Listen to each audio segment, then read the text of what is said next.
Hello everyone, welcome to Coach Craig Sports. For those of you who are coming back after seeing the first video, welcome back. This is Fantasy Football 101, a beginner's guide to fantasy football. Today we're going to be looking at the three main types of leagues: redraft leagues, keeper leagues, and dynasty leagues. First off, we'll look at redraft leagues. Redraft leagues usually consist of 6 to 16 owners, with the sweet spot kind of being in the 8 to 12 owner range. For these leagues, each team starts out with a blank slate every single year. Going into the draft, you will have no players already on your team.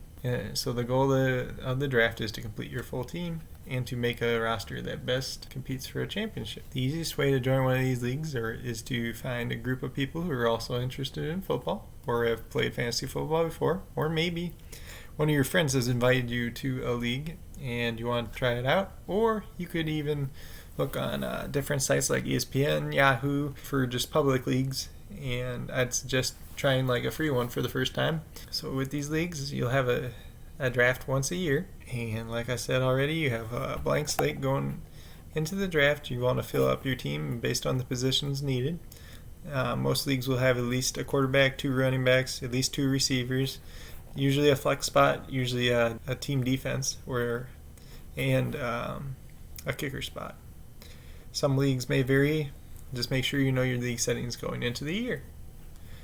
Also with redraft leagues, part of the fun throughout the year, you'll have a waiver system where you acquire other players besides your draft. These waivers, the draft, and trades will be your main ways of acquiring new players. Then during each week, you compete head-to-head with a different team. The team that wins the week will get a win, and depending on your league settings, the teams with the best record will make the playoffs.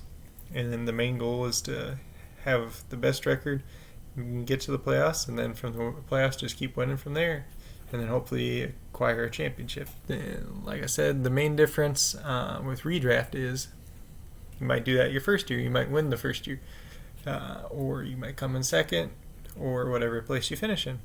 Going into year 2, that team that you had before, it might have been real good, but in year 2, everybody starts off with a blank slate all again, and you go into the draft, and then you do it all over again. So that's pretty much a basic redraft league.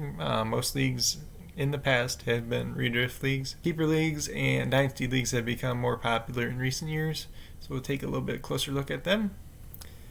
So the next one we got is the keeper league. Keeper league is similar to redraft league. Usually keeper leagues, they may vary, but the part that makes it a keeper league is each team is allowed to keep a certain amount of players. Some leagues it may be 1 player or 2 player or 3 player, or even 4 players. It just depends on your league's preference and setup. So with the keeper leagues, there's different ways of keeping players. Sometimes you can just keep the player. So if your league lets you keep 2 different players, then each team keeps 2 players, and then you go into the draft, and those players are already on your team. Nobody else can draft them, and then the rest of the draft goes from there. Some leagues will have keepers set up based on the spot the player was drafted in the year previously. So a good example of this is last year, Miles Sanders. Maybe you got him in the 8th round. So then you would be able to keep Miles Sanders, and you would lose your 8th round pick in compensation. And then, depending on the league setup, sometimes they let you keep a player for maybe just 1 year, or there's a system if you're going to keep the player for multiple years. So in the Miles Sanders situation, sometimes leagues like that, they'll say, hey, you can keep him for your 8th round pick this year, because that's what picked the spot he was picked in last year.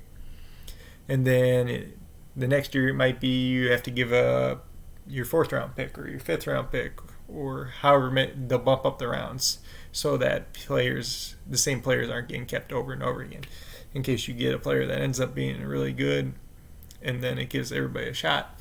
Then it gives everybody a shot as well to have some of the better players, and so one team doesn't become too loaded or stacked.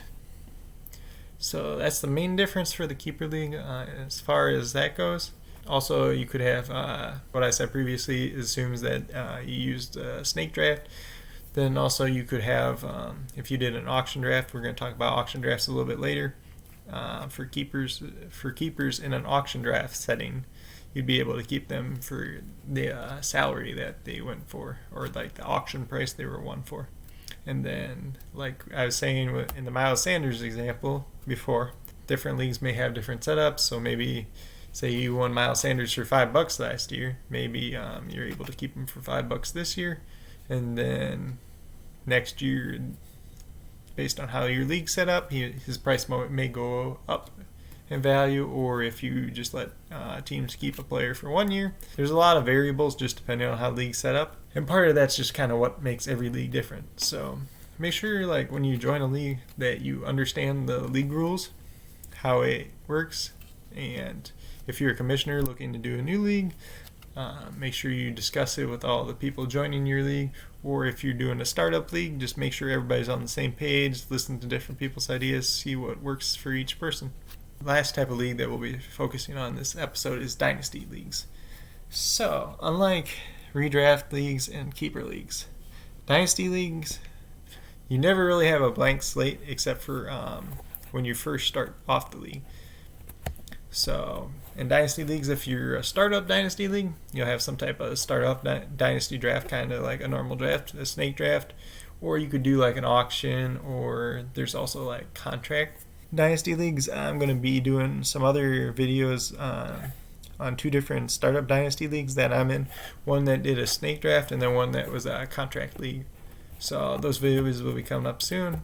But with dynasty league, pretty much once you have your team, you're kind of stuck with your team. And when I say stuck, I mean it in a good way. Like the players you got, you hold the rights to those players pretty much until they retire.